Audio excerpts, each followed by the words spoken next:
शुरू करें।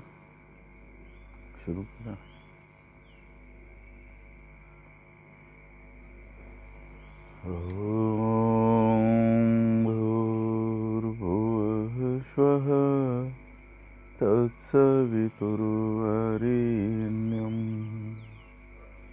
भर्गो देवस्य धीमहि धियो यो नः प्रचोदयात्।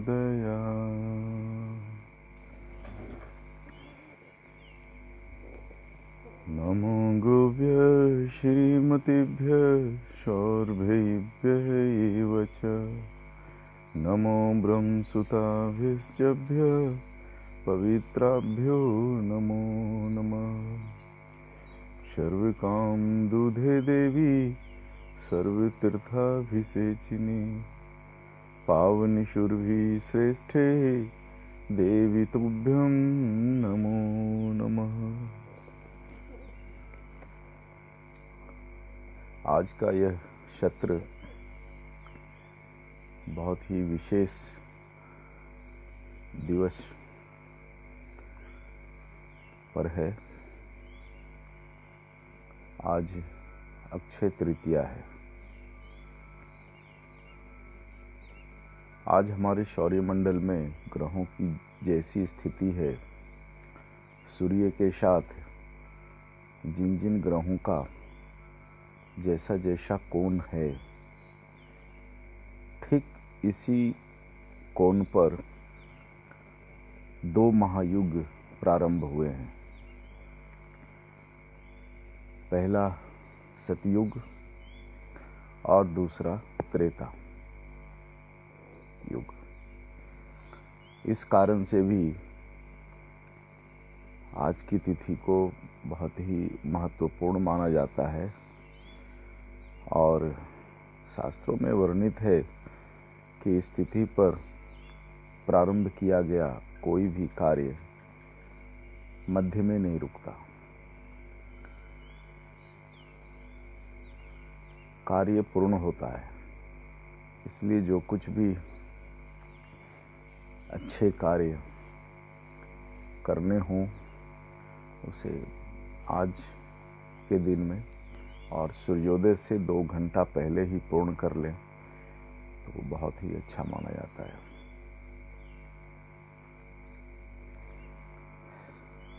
अभी जो संकट दुनिया पर छाई हुई है, कोरोना, इस संबंध में इससे पहले भी 3 लाइव और उसमें कोरोना से बचाव और इस संकट से बाहर निकलने की औषधियों पर चर्चा आप सभी गविसिद्धों से हो चुकी है।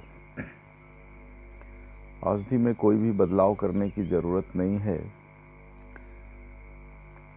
संभवतः बचाव की जो औषधियां हैं उसे ही आप ज़्यादा से ज़्यादा संख्या में तैयार करें, क्योंकि इस वायरस का जो प्रकोप है वो लगभग सितंबर तक रहने वाली है। तो छिटपुट रूप में ये सितंबर तक रहेगी। इसमें कोरोना वायरस से संबंधित और इससे जो ग्रसित लोग हैं और उन ग्रसित लोगों के शरीर में जो आचरण व्यवहार में जो बदलाव आ रहा है, इस आधार पर जो समझ बनती है हमारी कि यह वायरस जो है वो उष्ण ज्वर से संबंधित है। इससे पहले जितने भी वायरस आए ये सभी शीत ज्वर के वर्ग से आए थे, लेकिन यह उल्टा है, यह उष्ण ज्वर से निकला हुआ वायरस से प्रतीत होता है। यही कारण है कि सूर्य का ताप बढ़ने से, सूर्य की गर्मी पड़ने से भी इसके विस्तार पर कोई फर्क नहीं पड़ रहा है। केवल इसमें जो फर्क पड़ रहा है वह जो है एक दूसरे से दूरी बना करके रखने से। शीत ज्वर से उत्पन्न वायरस की जो प्रकृति होती है वह वायु से विस्तार की प्रकृति होती है। जहाँ जहाँ की वायु में नमी और उष्णता हो शीतता होती है, वहाँ वहाँ वह स्वयं तेजी से विस्तार करता है। लेकिन उष्ण ज्वर में ऐसा नहीं होता। उष्ण ज्वर में वह उष्णता के साथ परावर्तित होता है, ट्रांसफर होता है। इसलिए हमारे शरीर की उष्णता जहाँ तक जाएगी वो उष्णता को कैरी करके ट्रांसफ़र होता है। तो थोड़ी बहुत जो है उष्णता हमारे देश में दीपावली के पहले तक रहती है। इसलिए दीपावली के पहले तक संभावना है कि इसका छिटपुट जो है वो रहेगा। अभी 3 मई को सरकार ने लॉकडाउन खोलने के लिए कहा है, लेकिन जो स्थितियां देश में बन रही है, इस आधार पर मुझे नहीं लगता कि 3 तारीख को लॉकडाउन ख़त्म किया जा सकेगा। कई शहर ऐसे हैं जहां बहुत तेज़ी से ये बढ़ा है। हमारे यहाँ चेन्नई जो है वो कुछ आया है, एक फेसबुक कुछ चला गया। चेन्नई की ही स्थिति बहुत दयनीय है। हम लोग कांचीपुरम में हैं और वह भी एक गांव में है, इसलिए यहाँ स्थिति वैसी कोई विकट वाली नहीं है। और पंचगव्य विश्वविद्यालय का जो परिसर है ऑलरेडी बहुत ही अलग जगह पर है। यहाँ पर चारों तरफ से तालाब से घिरा हुआ क्षेत्र है। यहाँ का तापमान भी बहुत ज़्यादा नहीं रहता, तो यहाँ पर तो हम सुरक्षित हैं। लेकिन देश के दूसरे जगहों में और धीरे धीरे भारत पूरा शहर में परिवर्तित तो होता जा रहा है, तो इसके कारण भी ये संकट तो बड़ी है। आज आखा तीज है, अक्षय तृतीया है। इस विषय पर कुछ ज़रूरी चीज़ें विशेषकर गविसिद्धों को मैं निर्देश देना चाहूँगा कि इस वायरस से बचाव के लिए आप पंचगव्य की जो औषधियाँ हमने पहले लाइव में बताई है, आप इसी को काम में लें। ये बिल्कुल कारगर है और यहाँ पर बचाव के दृष्टिकोण से हमने बहुत सारे लोगों को ये औषधियाँ दी है और बहुत सारे डॉक्टरों को दी है जो इस सेवा के क्षेत्र में लगे हुए हैं, जो प्रतिदिन कोरोना के मरीज के साथ अटैचमेंट में हैं और उसके अच्छे परिणाम आ रहे हैं। लोगों ने इसको जो है सो अच्छा कहा है। तो औषधि में कोई बदलाव की ज़रूरत नहीं है। इसमें एक विषय और जो है वो मेरी समझ में आती है कि यह वायरस ज़्यादातर उन्हीं लोगों पर प्रभावकारी हुआ है या हो सकता है जो लोग अपने शरीर के वीर्य को नियमित रूप से क्षय करते हैं। जिनके शरीर में वीर्य का एक बूंद भी संग्रहित नहीं है, ऐसे लोगों पर ही यह कर रहा है, ऐसी मेरी एक समझ बन रही है। और उष्ण ज्वर से निकले हुए वायरस की जो क्रिया होती है, वह क्रिया भी क्षय विहीन मनुष्य के ऊपर ही ज़्यादा होता है। इसलिए जो है एक निर्देश मैं सभी गविसिद्धों को देना चाहूँगा कि जब तक यह वायरस का प्रकोप है, तब तक आप जितना संभव हो सके, जितना नियंत्रण में शरीर को रख सको, आप वीर्य क्षय मत होने दो। वीर्य का जो संग्रह है शरीर में, यह आपको कोरोना ही नहीं, आने वाले दिनों में और भी कोई खतरनाक वायरस होते हैं, तब उससे आपके शरीर की सुरक्षा ये कर सकता है।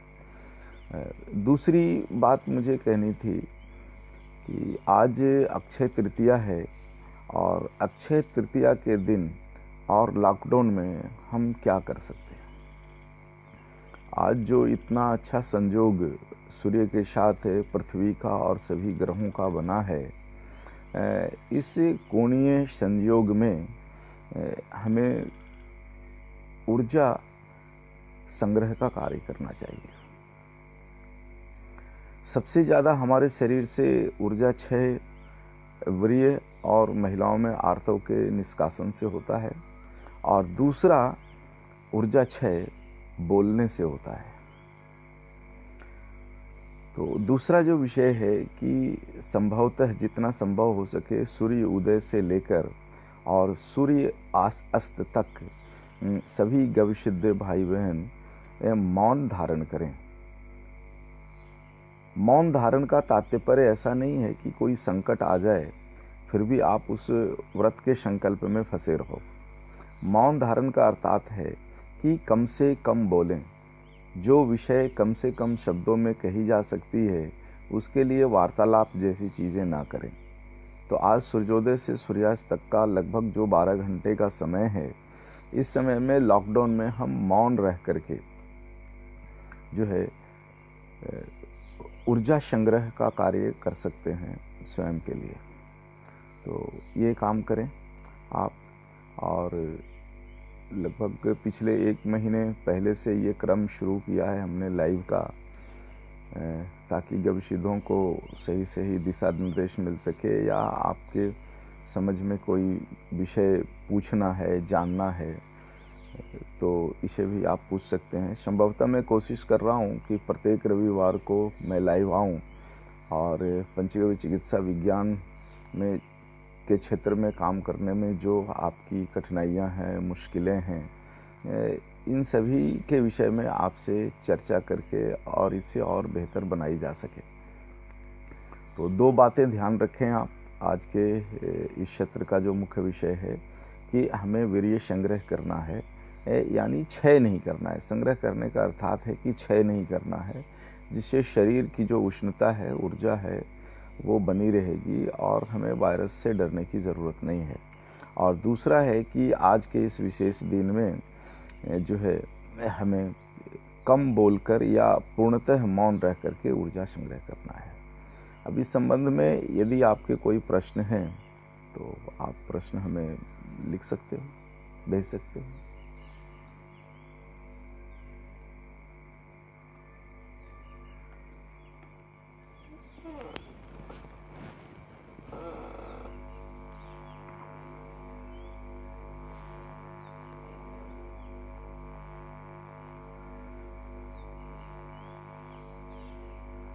कोरोना वायरस से संबंधित या और किसी विषय, कोई भी विषय जो पंचगव्य चिकित्सा विज्ञान से जुड़ा हुआ है, इस पर जो कुछ भी आपकी शंकाएं हैं आप उससे पूछ सकते हैं। एक और जानकारी आपको दे दूं कि ये लॉकडाउन में दो कार्यक्रम हमें स्थगित करने पड़े। एक ग्रीष्म ऋतु का परीक्षा सत्र और दूसरा ग्रीष्म ऋतु में advance diploma in panchagavya therapy के लिए प्रारंभ होने वाला नया बैच। इन दोनों को हमने एक्सटेंड कर दिया है और इसकी जो तिथि है इसकी भी घोषणा हो चुकी है। आप panchvidya.org पर जा कर के और इसकी सारी इंक्वायरी ले सकते हो। हमने इस बार एक विशेष सत्र जो है नए लोगों के लिए जो पंचगव्य चिकित्सा विज्ञान सीखना चाहते हैं, एक नए तरह का प्रयोग शुरू किया है लॉकडाउन के कारण। पहला सत्र और दूसरा सत्र दोनों को मिला करके और 10 दिन का अकेला सत्र हमने रखा है, ताकि जो लोग सीधा यहाँ आना चाहते हैं इस पढ़ाई को पढ़ने के लिए, उन्हें 2 बार आने से बचा जा सके। तो यह पहली बार किया है, पहला सत्र और दूसरा सत्र को कंबाइंड। इससे संबंधित सारी जानकारियाँ आप panchvidya.org पर जाकर ले सकते हैं। जितने भी विस्तार केंद्र हैं, ये सभी विस्तार केंद्र के संचालक भी आने वाले दिनों में जो है इस वर्ष के लिए ऐसे सत्र को शुरू कर सकते हैं जिसमें विद्यार्थियों को एक ही बार आकर और दोनों सत्र का लाभ मिल सके। कोई प्रश्न है? अक्षय तृतीया का क्या महत्व है? अक्षय तृतीया का पहला महत्व है कि आज सौरमंडल के अंदर सूर्य के साथ ग्रहों की जैसी स्थिति बन रही है, बिल्कुल ठीक ऐसी ही कोणीय स्थिति में सतयुग आरंभ हुआ था। दूसरा महत्वपूर्ण विषय है कि बिल्कुल इसी तरह की ग्रहों की आपस में व्यवस्था जब बनी थी, कोणीय बना था, तब त्रेता युग आरंभ हुआ था। तो सतयुग और त्रेता 2 युगों के प्रारंभ होने का यह दिवस है। ये 2 महत्वपूर्ण विषय है। तीसरा महत्वपूर्ण विषय है कि इसी दिन माँ रेणुका के गर्भ से परशुराम जी का जन्म हुआ था। परशुराम जी का अवतरण शिव जी ने एक विशेष नियोजन के साथ किया था। उन दिनों पूरी पृथ्वी पर गुंडे मवालियों का राज हो गया था, असुरों का राज हो गया था और जनता में उनका बहुत भय था। गुंडे राजा, या आज की दृष्टि से कहो तो उस समय के नेता, इन लोगों ने पूरी धरती पर उत्पात मचा रखा था। तो इस उत्पात से पृथ्वी को बाहर निकालने के लिए, इस संकट से बाहर निकालने के लिए भगवान शिव ने जो है एक व्यक्तित्व का नियोजन किया और माँ रेणुका के गर्भ से वह व्यक्तित्व धरती पर आया, जिनका नाम है परशुराम। परशुराम जी शिव जी के शिष्य हुए और उन्होंने पूरे पृथ्वी से गुंडे मवालियों को ख़त्म करने के लिए एक विशेष हथियार का नियोजन भगवान शिव ने किया था, जिसका नाम है फरसा। और अपने फरसे को परशुराम जी को दिया था और कहा था कि इस फरसे के बल पर तुम्हें दुनिया के गुंडे मवालियों, राजाओं और नेताओं को ख़त्म करने के लिए किसी सेना की ज़रूरत नहीं पड़ेगी। ये फरसा अपने आप में एक ऐसा हथियार होगा जिससे तुम स्वयं सेनापति और तुम स्वयं सैनिक बन करके और पूरे धरती के गुंडे मवालियों को ख़त्म करके और धरती पर शांति की स्थापना कर सकोगे। तो पुराणों में वर्णित है कि परशुराम जी का जीवन बहुत लंबा रहा और लगभग 21 बार उन्होंने धरती से ऐसे गुंडे मवालियों का नाश करके और काफ़ी लंबे समय तक धरती पर शांति की स्थापना का एक बड़ा अद्भुत कार्य किया था। तो इस कारण से भी आज की जो तिथि है, इसको परशुराम जी से जोड़ करके देखा जाता है। तो ये 3 बड़े महत्वपूर्ण कार्य इस दिन हुए हैं।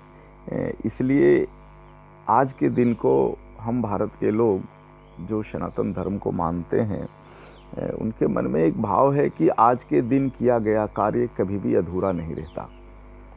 तो कार्य करने के लिए जो सबसे ज़्यादा ज़रूरी चीज़ है वो है ऊर्जा। इसलिए आज लॉकडाउन में हम अगर कोई बहुत बड़ा आयोजन या उस निमित्त से कुछ पूजा पाठ साधना ना भी करें, तो मौन रह करके और वीर्य की रक्षा करके हम ऊर्जा की रक्षा करें, जो ऊर्जा आने वाले दिनों में हम समाज और राष्ट्र के कल्याण में लगा सकते हैं। गुरुजी, इस माह में रोग प्रतिरोधक क्षमता विकसित करने के लिए खान पान में और क्या जोड़ सकते हैं? हाँ, बहुत अच्छा प्रश्न है आपका कि इस ऋतु में हम अपने शरीर की जो क्षमता है, प्रतिरोधक क्षमता है, इसको बढ़ाने के लिए हमें अपने शरीर में शिव ऊर्जा को बढ़ाने की ज़रूरत है। शिव ऊर्जा हमारे शरीर की प्रतिरोधक क्षमता है, जो शरीर के बाहरी त्वचा में संग्रहित ऊर्जा है। शिव ऊर्जा उन फलों में अधिक पाई जाती है जिन फलों के छिलके मोटे हैं, उन सब्जियों में पाई जाती है जिन सब्जियों के छिलके मोटे हैं, उन अनाजों में पाई जाती है जिन अनाजों के छिलके मोटे हैं। आप अपने रसोई घर में ऐसे अनाज का चयन करें जिनके छिलके मोटे हैं। सबसे अधिक जो मोटा छिलका है वह रागी का है, जिसको उत्तर पूर्व भारत में मड़ुआ के नाम से जानते हैं। तो आप रागी को दक्षिण भारत में उसे रागी के नाम से जानते हैं। तो भोजन में अनाज के रूप में रागी का चयन करें, यह आपके शरीर की प्रतिरोधक क्षमता को बढ़ाएगा। यदि फल की बात करें तो अभी सबसे अधिक प्रतिरोधक क्षमता उत्पन्न करने वाला है बेल। जिसको दक्षिण भारत में बिलवा कहते हैं। बेल फलने का अभी यही मौसम है और इसी मौसम में बेल पक रहे हैं। तो नियमित रूप से यदि आप बेल का सेवन करें तो यह शरीर में प्रतिरोधक क्षमता को बढ़ाएगा। अगर सब्जियों की बात करें तो सब्जियों में करेला, अभी ग्रीष्म ऋतु में छोटी छोटी करेला आती है, इस करेला का सेवन करें। इसके छिलके भी बहुत मोटे हैं, ये प्रतिरोधक क्षमता आपके शरीर की बढ़ाएगी। फल में सबसे अच्छा माना जा सकता है अनार, लेकिन लॉकडाउन के कारण जो है अनार अभी सभी जगह पर उपलब्ध नहीं है, तो अनार छोड़ दें। यदि आपके शहर में या आपके पास अगर कटहल का पेड़ है तो कटहल के पके हुए फल को, बीज के ऊपर जो गुदा होता है उसको खाएं, ये शरीर में प्रतिरोधक क्षमता को अधिक बढ़ाएगा। तो ये जो चीज़ें हैं बिल्कुल सामान्य है, हमारे रसोई घर में है। जिन जिन चीज़ों में शिव ऊर्जा की अधिकता है उन चीज़ों को नियमित रूप से खाएं। शिव ऊर्जा उन्हीं चीज़ों में अधिक है जिनके छिलके बहुत मोटे और कड़े होते हैं। कोरोना में कौन सी दवा लेनी है? कोरोना के लिए 2 तरह की दवाइयां हमने विकसित की थी। एक प्रिकॉशनरी कि आप अगर कोरोना संक्रमित क्षेत्र में हो या कोरोना के मरीजों के लिए आप सेवा कार्य कर रहे हो और आपको डर है कि हमें भी ना हो जाए, तो इससे बचाव के लिए एक औषधि बनाई थी जो पिछले लाइव सत्र के रिकॉर्डिंग में है। आप चाहें तो हमारे फेसबुक पर जा कर के उसको आप पूरा दोबारा सुन लें, उसे बताने में काफ़ी समय लगेगा, ऑलरेडी है ये उपलब्ध। और यदि आपके संपर्क में किसी को कोरोना हो जाए तब उससे निपटने की दवा भी हमने जो है डबल डिस्टिलेशन वाली जो है अर्क के बारे में, गोमूत्र अर्क के बारे में आपसे चर्चा किया था, उसका उपयोग कर लो। ये आप पहला, दूसरा और तीसरा लाइव देख लें, उसमें औषधि बनाने की पूरी विधि हमने बताई है। इसके बाद भी अगर कोई दिक्कत हो तो आप बाद में भी जो है हमें मेल करके आप पूछ सकते हो। हमारा मेल आईडी है gomata GOMATA@gmail.com। गुरुजी, कोरोना एक षड्यंत्र भी तो हो सकता है? बिल्कुल। आप जो है देखो 16 अक्टूबर को जब हैदराबाद में मेरा व्याख्यान था, उसी समय मैंने ये इसके पूरे षड्यंत्र के बारे में बात कर दी थी और अपने सभी गविसिद्धों को भी कहा था कि ऐसा षड्यंत्र वायरस जो है वो 15-20 दिनों में ही होने वाला है, नवंबर से शुरू होने वाला है, तो आप इसकी औषधि की तैयारी करो। केवल मुझे यह अंदाज़ा नहीं हो पाया था कि यह जो वायरस नया आने वाला है यह उष्ण ज्वर से संबंधित होगा। तो उस समय जो हमने औषधियाँ बताई थी, मैंने वो शीत ज्वर वाली औषधियाँ बताई थी। इसी के कारण मुझे लाइव आकर के और इस वायरस को काटने की औषधि बतानी पड़ी है। तो निश्चित रूप से ये षड्यंत्र है, लेकिन देखो अभी संकट को छोड़कर हम उस षड्यंत्र के पीछे पड़ जाएंगे तो वह संकट जो है वो हमें ख़त्म कर सकता है। तो संकट से निपटना है निश्चित रूप से। ऐसे जो ड्रग्स माफिया जो दुनिया में हैं, इस तरह के संकट मानवता के प्रति खड़ा करते हैं, इनसे लड़ाई लड़नी है। लेकिन अभी जो वर्तमान स्वयं है उसमें स्वयं को बचाना, अपने परिवार को बचाना और अपने जितने संपर्क के लोग हैं इनको इस वायरस से बचाना प्राथमिक कार्य है। गुरुजी, महाराष्ट्र में कुछ क्षेत्रों में गले में खराश के बहुत रुग्ण दिखाई देते हैं। उनको बुखार नहीं है, खांसी नहीं है, सर्दी नहीं है, सिर्फ गले में खराश है, उनको क्या दे सकते हैं? उनको आप मुलेठी युक्त गोमूत्र अर्क और मुलेठी युक्त घनवटी आप जो है प्रत्येक 3-3 घंटे पर उनकी अवस्था के हिसाब से डोज दे करके देखें। दूसरे या तीसरे दिन परिणाम आना चाहिए। फिर भी यदि परिणाम नहीं आता है तो अगले सत्र के लाइव में आप मुझे इसकी जानकारी देना इस विषय पर, और मैं जो है सोच समझ करके और कुछ ज़रूरत पड़ी तो मैं बताऊंगा। गुरुजी, कोरोना में बच्चों में इम्यूनिटी कैसे बढ़ाया जाए? देखो, जो शरीर का जो इम्यून सिस्टम बढ़ाने की बात है उसमें बच्चों के लिए, वयस्कों के लिए और वृद्धों के लिए अलग अलग नियम और अलग अलग चीज़ें नहीं होती है। एलोपैथी एक ऐसा पद्धति है जिसमें हर चीज़ें अलग अलग होती है। उनके यहाँ जो ड्रग्स की संख्या 5 लाख से ऊपर है, लेकिन जब आप आयुर्वेद और पंचगव्य की बात करोगे तो इसमें सारी सिस्टम एक ही होती है। केवल इसमें उम्र के हिसाब से, आयु के हिसाब से इसकी मात्रा बदल जाती है। छोटे बच्चे हैं उनकी मात्रा कम होगी, बड़े लोगों की मात्रा अधिक होगी, वृद्ध लोगों की उससे अधिक होगा। केवल मात्राएं बदलती है, इसमें औषधियां नहीं बदलती है। गुरुजी, पंच महाभूत पूजा कौन सी दिशा में मुख करके करना है? अच्छा है यदि आप उत्तर दिशा में करें, और दूसरे नंबर पर आप पूर्व की दिशा में करें तो ज़्यादा बेहतर है। यदि आपके पास कोई दूसरा विकल्प नहीं है तो पश्चिम दिशा में भी कर सकते हैं।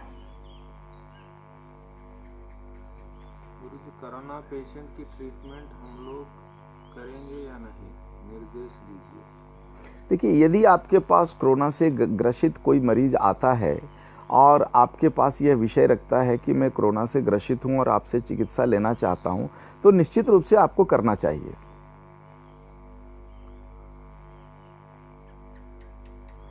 अभी तक मेरे पास कोई संक्रमित मरीज नहीं आया है, इसलिए उसकी चिकित्सा नहीं किया हूं, लेकिन जो प्रिकॉशनरी जो औषधियां बनाई है यह बहुत लोगों को दिया है हमने, और उसमें से बहुत सारे एलोपैथी के डॉक्टर्स भी हैं जिनको दिया है, और वे लोग नियमित रूप से इस प्रिकॉशनरी पंचगव्य को लेकर के और सेवा के कार्य में लगे हुए हैं। अभी तक कोई संकट नहीं आया है।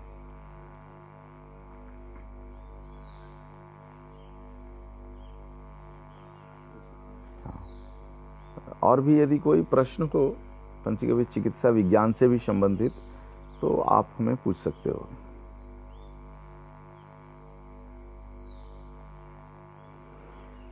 यह जो लाइव कार्यक्रम का क्रम जो शुरू किया है, इसमें और क्या सुधार होने चाहिए और किन किन चीज़ों को हमें जोड़ना चाहिए, आप इस विषय पर हमें लिखें। आने वाले सत्र में कोशिश करूंगा कि इसमें और कुछ बदलाव किया जाए। अगले शनिवार तक के लिए जो है,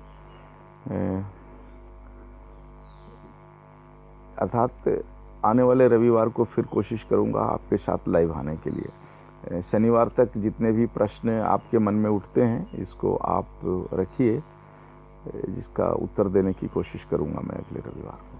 गुरुजी, एक्जिमा के लिए क्या यूज करना चाहिए? एक्जिमा कई प्रकार के होते हैं।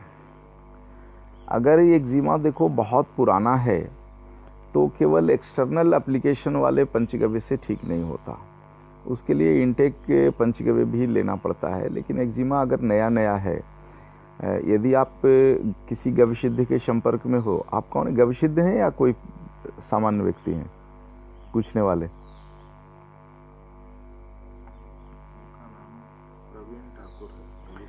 हाँ, यदि आप गविसिद्ध नहीं हैं तो आप किसी भी गविसिद्ध के पास जा करके और उनसे पंचगव्य का मलहम ले लें। पंचगव्य में 3 प्रकार के मलहम होते हैं, उसमें से किसी भी प्रकार का मलहम आप ले लें, और आप जो है नियमित रूप से एक दिन में 3 बार आप एक्जिमा वाले स्थान पर लगाएं, वो बिल्कुल समाप्त हो जाएगा। लेकिन यदि एक्जिमा आपका बहुत पुराना है तब ये बाहर केवल लेप लगाने से नहीं होता, इनटेक मेडिसिन लेने पड़ते हैं, यानी इनटेक पंचगव्य लेना पड़ता है। इसमें गौमूत्र अर्क चंद्रमा और गौमूत्र घनवटी त्रिफला, इन दोनों से आप जो है उपचार कर सकते हैं। यदि आपके संपर्क में कोई हैं तो ठीक है, नहीं तो हमारे यहाँ से जो है वो इमरजेंसी ड्रग्स के रूप में सरकार ने लॉजिस्टिक की अनुमति दे रखी है। आप चाहो तो हमारे यहाँ ऑर्डर कर दें, आपको इस लॉकडाउन में भी होम डिलीवरी आपके घर पे हो जाएगी। ऑर्डर करने के लिए आप जो है gavyahart.org GAVYAHAAT.org पर जाएं, अथवा आप फ़ोन कॉल भी कर सकते हैं 9444 96 17 23 9444 96 17 23 पर कॉल करके भी ऑर्डर दे सकते हैं। आपकी औषधियाँ घर पे पहुँच जाएगी। डॉक्टर विश्वरूप जी जो 3 दिन का डाइट प्लान बता रहे हैं, क्या वो सही है? मैंने अभी तक उनका डाइट प्लान देखा नहीं है कि उन्होंने क्या क्या कहा है, लिखा है, इसलिए इस संबंध में मैं कुछ बोल नहीं सकता हूँ। मैं कोशिश करूँगा उनका डाइट प्लान अगर नेट पे होगा तो ढूंढ करके उसे मैं सोच करके और अगले सप्ताह के लाइव में बताऊँगा।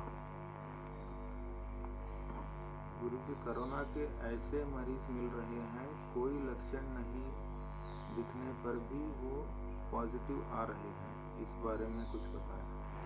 हाँ देखो, ये जो है वो उष्ण ज्वर से निकला हुआ ये या निकाला हुआ वायरस है, और ज़रूरी नहीं है कि वो शरीर पर कुछ लक्षण पैदा करे।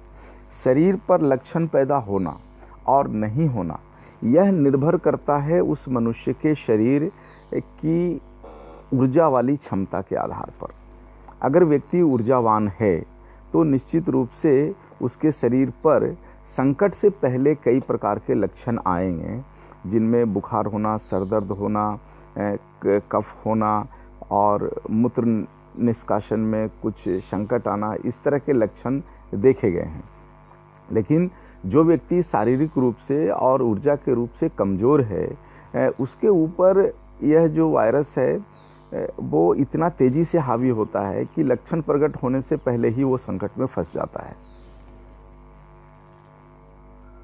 हम लोग जो औषधि बनाएं उसके उपयोग से गर्मी ज़्यादा हो रही है, रोगियों का प्रश्न है। देखो, गौमूत्र और उससे संबंधित औषधियों के सेवन से अगर शरीर में गर्मी होती है तो इसमें कोई डरने की ज़रूरत नहीं है और कोई ऐसा संकट की स्थिति नहीं आएगा। आप उसके संतुलन के लिए प्रातःकाल सूर्योदय से पहले भरपेट छाछ का सेवन करें, और शरीर में जितना प्यास लगती है, शरीर जितना जल मांगे उतना आप जल दो, और बेहतर है कि भस्म युक्त जल दें आप। तो आप यदि अधिक से अधिक एक दिन में 24 घंटे में आपको 80 मिलीलीटर से ज़्यादा अर्क का सेवन नहीं करना है। 80 या अधिक से अधिक 90 ml तक आप कर सकते हैं संकट की स्थिति में, अधिक से अधिक। और कम से कम इसमें जो आपको है वो 40 ml लेने की ज़रूरत है। सामान्य लोग 40 ml ले सकते हैं, 20 ml सुबह और 20 ml शाम में। अगर थोड़ा लगता है, संदेह है कि कुछ ऐसे संकट में मैं फंस गया हूँ, तो इसका 3 डोज ले सकते हैं, सुबह, दोपहर और शाम। तो और कोई व्यक्ति अगर बिल्कुल लगता है कि वो इस संकट में फंसा हुआ ही है, तो अधिक से अधिक उसको एक दिन में 90 ml लेने की ज़रूरत है। एक वयस्क व्यक्ति 90 ml जो है गौमूत्र अर्क वो बिल्कुल पचा सकता है। थोड़ी सी गर्मी ज़रूर आती है, तो उसके लिए हमें उपाय करने चाहिए, छाछ और भस्म जल। और जितनी प्यास लगे, बिल्कुल प्यास रोकने की ज़रूरत नहीं है, कोई भी संकट नहीं आएगा। इस समय शादी विवाह के लिए क्या सावधानी बरतें? हाँ देखो, एक विषय और मैं बात करना चाहता था आप सभी से, मैं भूल गया था, आपने अच्छा हुआ याद दिला दिया। यदि आप अच्छे बच्चे की कल्पना करते हो कि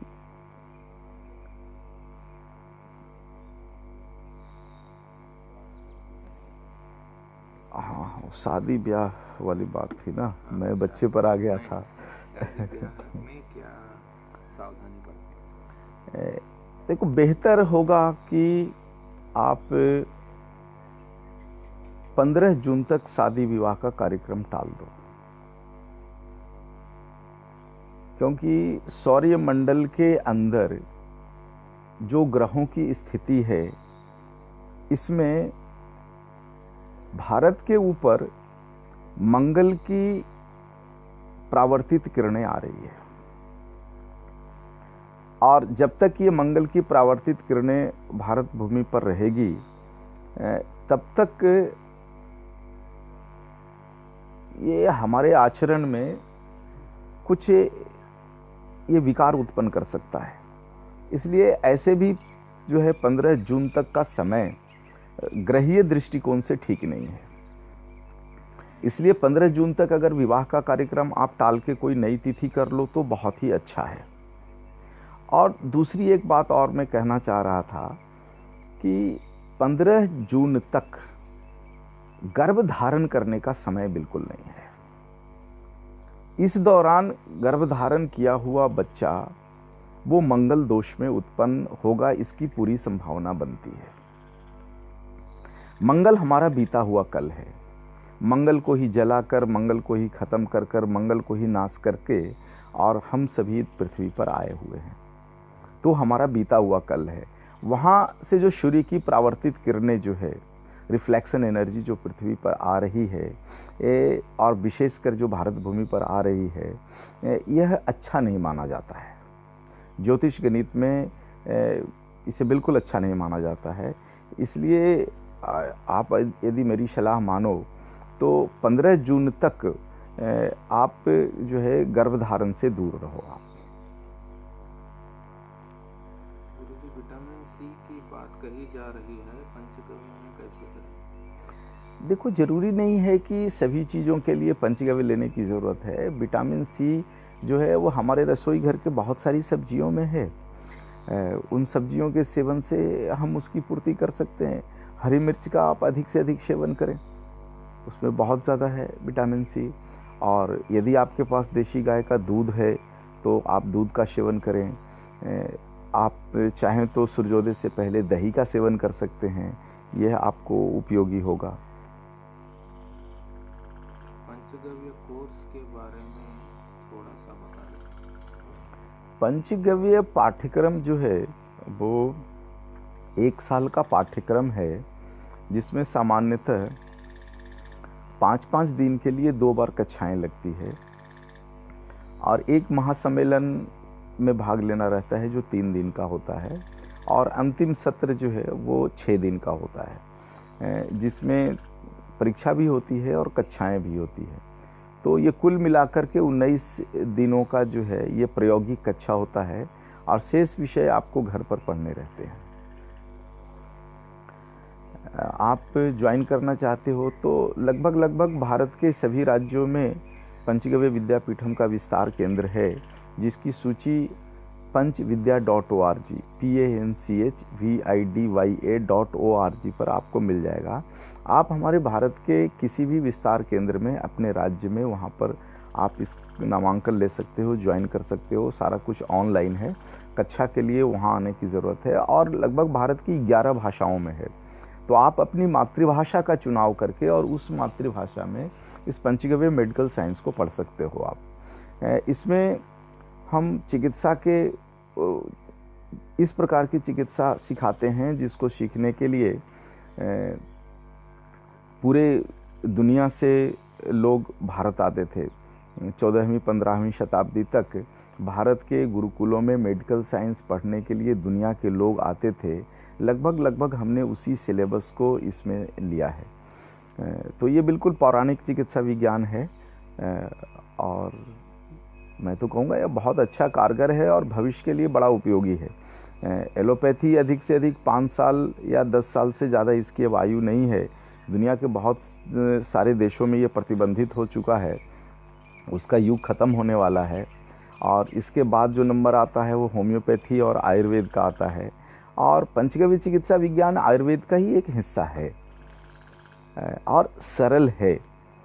तो कोई भी व्यक्ति जिसको लिखना पढ़ना और ठीक से बोलना आता है, अच्छी समझ है, वह व्यक्ति इस चिकित्सा विज्ञान को पढ़ सकता है। यदि आपको इस क्षेत्र में कोई काम करने के लिए सर्टिफिकेट चाहिए तो कम से कम 10वीं पास होना ज़रूरी है। आप 10वीं पास नहीं भी हो तब भी इस चिकित्सा विज्ञान को पढ़ तो सकते ही हो। गुरुजी, यह जो टेस्ट किट है वो कितनी विश्वसनीय है? टेस्ट किट के बारे में मुझे जानकारी नहीं है कि इन्होंने किस टेक्नोलॉजी के आधार पर और कैसे बनाया है, वो मेरे संपर्क में नहीं आया है, इसलिए मैं इस पे कोई कमेंट नहीं कर सकता। गुरुजी, हमारे देश में कोरोना का संकट कब खत्म हो जाएगा या उसका इफेक्ट कब कम? मुझे लगता है कि ये दीपावली तक छिटपुट चलेगा।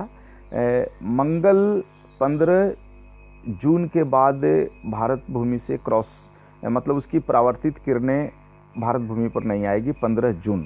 तो मुझे लगता है ये 15 जून तक ये बहुत ही प्रभावकारी रहेगा और जैसे ही मंगल की प्रतिछाया पार कर जाएगी उसके बाद ये बहुत तेज़ी के साथ घटना शुरू होगा और छिटपुट जिन मनुष्यों में इसका प्रभाव हुआ है ये दीपावली तक रहने की संभावना है। दीपावली के बाद मुझे नहीं लगता कि इसका संकट रहेगा।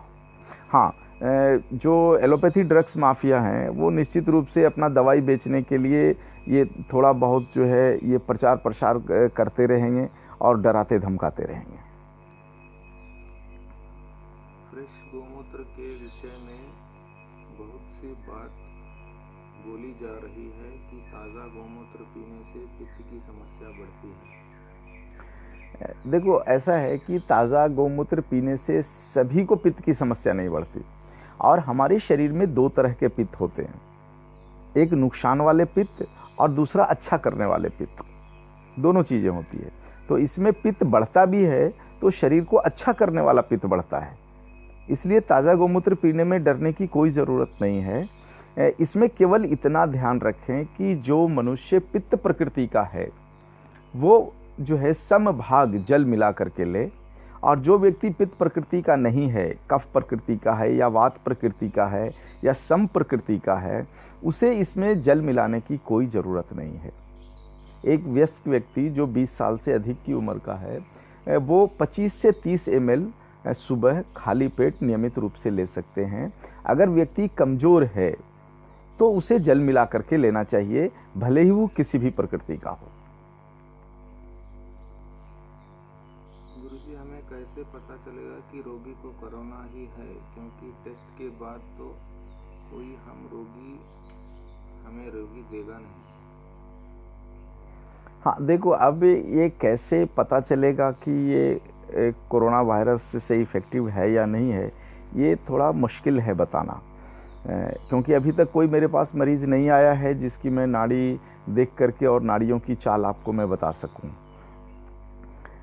लेकिन इसमें एक विषय है कि यदि अगर शक लगता है कि कोरोना अटैक हुआ है तो आप उसकी औषधियाँ चालू कर दो। पंचगव्य की औषधियाँ कभी भी दुष्परिणाम शरीर पर नहीं करती, उसका कोई दुष्परिणाम नहीं होता, तो आप प्रिकॉशन वाली दवाइयाँ भी चला लो। थोड़ा लगता है ज़्यादा शक अगर गंभीर है तो इसकी औषधि चला लो, ये शरीर में कुछ अच्छा ही करेगा, बुरा नहीं कर सकता है।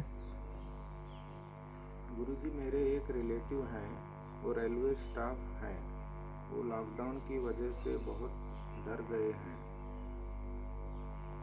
इसके कारण उन्हें बहुत कॉन्स्टिपेशन हो रहा है, उनके शरीर सूज गया है, शरीर बहुत वीक हो गया है।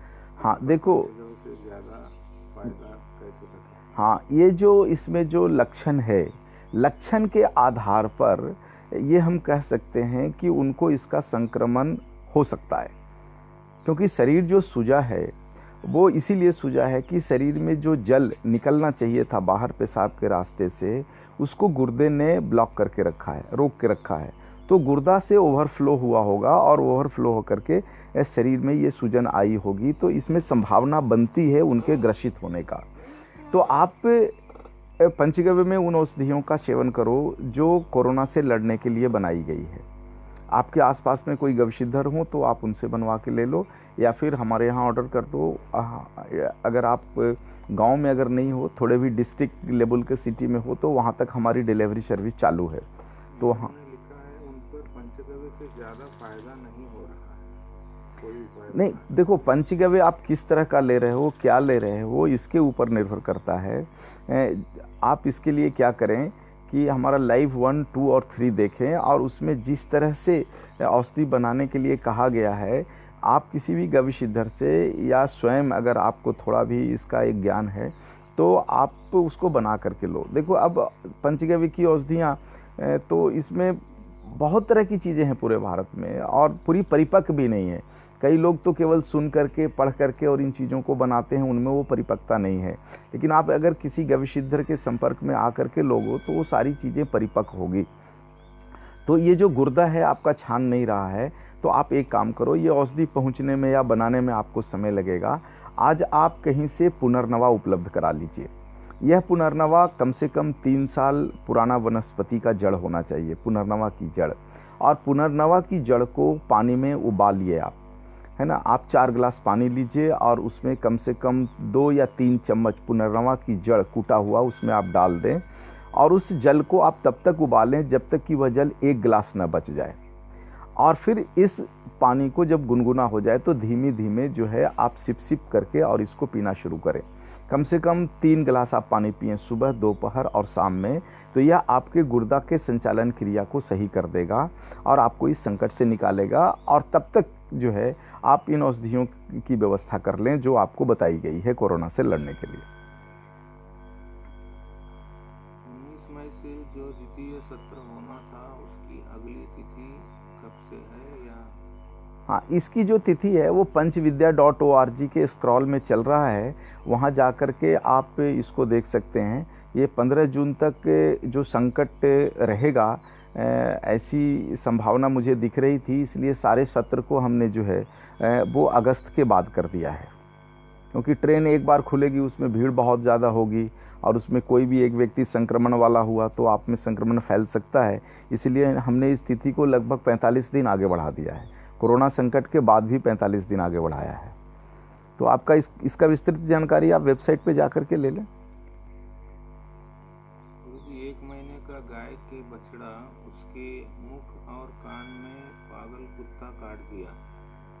कल सुबह हाइड्रोफोबियम दिया है और क्या कर सकते हैं?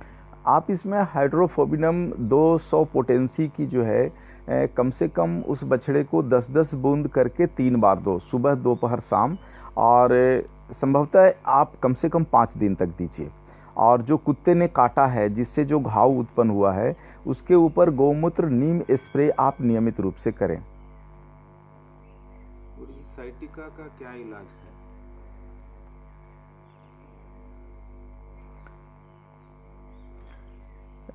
देखो, ये साइटिका जो है ये किस स्तर का है, क्या है, इसमें आयु और बहुत सारी चीज़ों की जानकारी आपसे हमें लेनी पड़ेगी, तब बता सकूंगा। इसके लिए हमारे चिकित्सालय के नंबर पर आप कॉल करें 9444961723 9444961723। इस नंबर पर कोई डॉक्टर आपको मिल जाएंगे, पंचगव्य डॉक्टर। उनको आप अपनी पूरी जानकारी जो है इस बीमारी से संबंधित आप लिखवा दें। उसमें कम से कम 10 मिनट का समय लगता है और वो फाइल फिर मेरे पास ही आती है। इसके ऊपर अध्ययन करने के बाद फिर आपको जानकारी दे दी जाती है। गुरुजी, सच में कोरोना इतना डेंजरस है या इसका प्रोपेगेंडा चल रहा है मेडिसिन बेचने के लिए? देखो, संकट तो दिख रहा है मुझे, और मतलब देखो, ये या तो स्वयं का माने प्रकृति के कुछ ऐसे संजोग से उत्पन्न हुए हों या ड्रग्स माफिया ने इसका उत्पन्न किया हो। जो भी कारण रहा होगा, जो पूरी दुनिया में जो दिख रहा है और जो समाचार मिल रहे हैं, इस आधार पर तो मैं कह सकता हूं कि संकट है। आप इसे बिल्कुल लाइट में ना लें।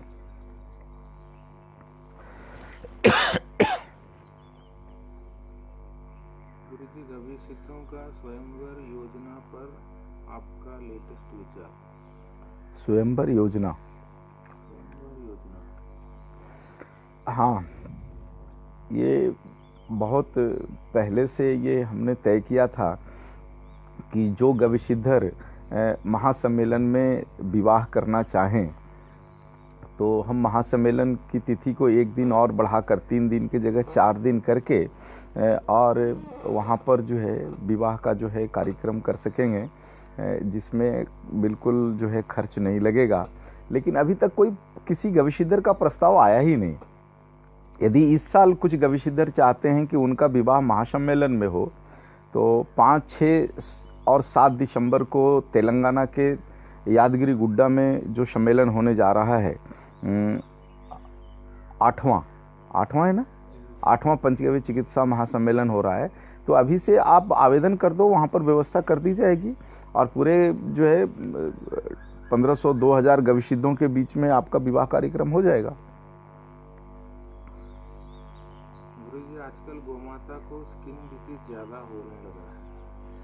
हाँ, इसमें जो है एक तो है कि कम से कम अभी रेडिएशन का प्रभाव जो है, आप देखो पिछला हमारा लाइव देखो आप, उसमें हमने जो है बताने की कोशिश आपको की है कि कोरोना वायरस जाने के बाद जो दूसरा संकट आने वाला है धरती पर, वो है सूर्य की विकिरणों का शरीर के ऊपर प्रतिक्रिया, जिसमें स्किन डिजीज बहुत तेज़ी से बढ़ने वाला है।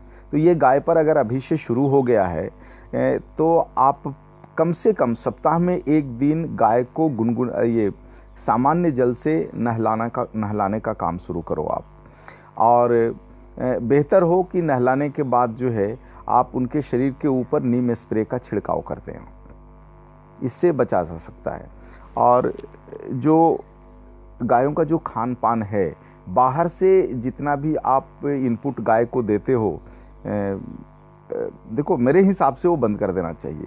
पशु आहार जो आज बाज़ार में मिल रहा है, चाहे किसी भी कंपनी या आश्रम का बना हुआ हो, वो बिल्कुल ठीक नहीं है।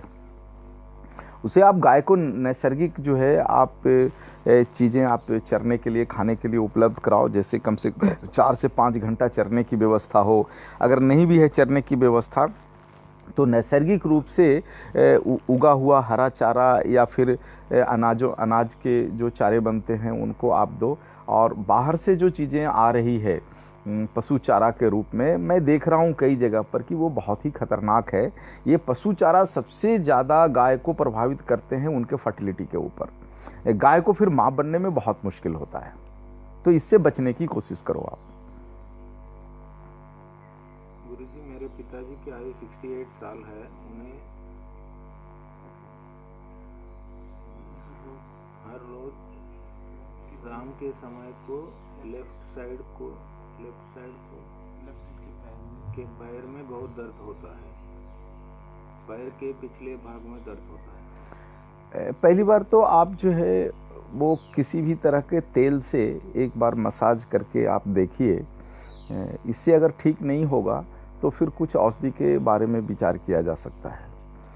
देखो, चिकित्सा से संबंधित जो कुछ भी औषधि के बारे में आपको जानकारी कभी भी चाहिए या औषधि चाहिए, तो आप हमारे चिकित्सालय के नंबर पर कॉल करें। और एक है डायबिटिक पेशेंट और साथ में डायलिसिस भी चल रहा है 1-2 हफ्तों से, क्या ट्रीटमेंट करें? देखो, ऐसी गंभीर बीमारियों की चिकित्सा केवल फ़ोन पे नहीं हो सकती। इसमें बहुत सारा विषय समझना पड़ता है और समझने के बाद ही बता सकते हैं। आप चिकित्सालय के नंबर पर कॉल करें, उस पर कभी भी आपको गविसिद्ध डॉक्टर मिल जाएंगे जो आपको उचित सलाह देंगे। यदि स्वयंवर के लिए आवेदन पहले लड़के की तरफ से होता है तो और कोई गविसिद्ध लड़की की तरफ से आवेदन नहीं होता है, तब उस स्थिति में क्या योजना होगी? नहीं, देखो, ऐसा है कि किस लड़की से विवाह करना है या किस गविसिद्ध बहन को किससे विवाह करना है, ये चुनाव आपको ही करना है। हम केवल वहाँ पर जो है आपके विवाह की व्यवस्था कर सकते हैं कि एक अच्छा पुरोहित से और बिल्कुल संस्कारित विधि से आपका विवाह हो जाए, लेकिन वर और वधू का चयन जो है वो स्वयं आपको और आपके परिवार को ही करना है। गुरुजी, अग्निहोत्रम निर्मल हमारा नॉर्मल हमारा होम कोई भी एक ही है क्या? ये क्या अलग है क्या? अग्निहोत्रम और नॉर्मल हमारा होम? नहीं, देखो, ये जो गविसिद्धों को जो प्रशिक्षण हमने दिया है और बार बार हम देते हैं, पंचगव्य, महाभूत पूजा और साधना, वो केवल अग्निहोत्र का विषय नहीं है। उसमें बहुत सारी चीज़ें हैं। अगर संभव हुआ तो किसी रविवार को इसके ऊपर जो है एक लाइव देने की कोशिश करूँगा मैं, ताकि इस विषय की गंभीरता को आप समझ सको। 3 मंथ से अग्निहोत्रम कर रहे हैं। आप अग्निहोत्रम किस प्रकार से कर रहे हो और उसमें किन किन चीज़ों का समावेश है, इसका मुझे इसकी जानकारी नहीं है, इसलिए इसके का क्या परिणाम आ रहे होंगे मैं नहीं कह सकता हूँ। मैं कोशिश करूँगा कि एक रविवार को पंचगव्य चिकित्सा विज्ञान के डॉक्टर जिस प्रकार से पंच महाभूत पूजा साधना जो करते हैं, 20 से 25 मिनट की क्रिया होती है, इसका एक लाइव दिखा सकूं और इसमें इसके छुपे हुए रहस्य पर भी आपको बता सकूं। तो आप थोड़ा इंतज़ार करें।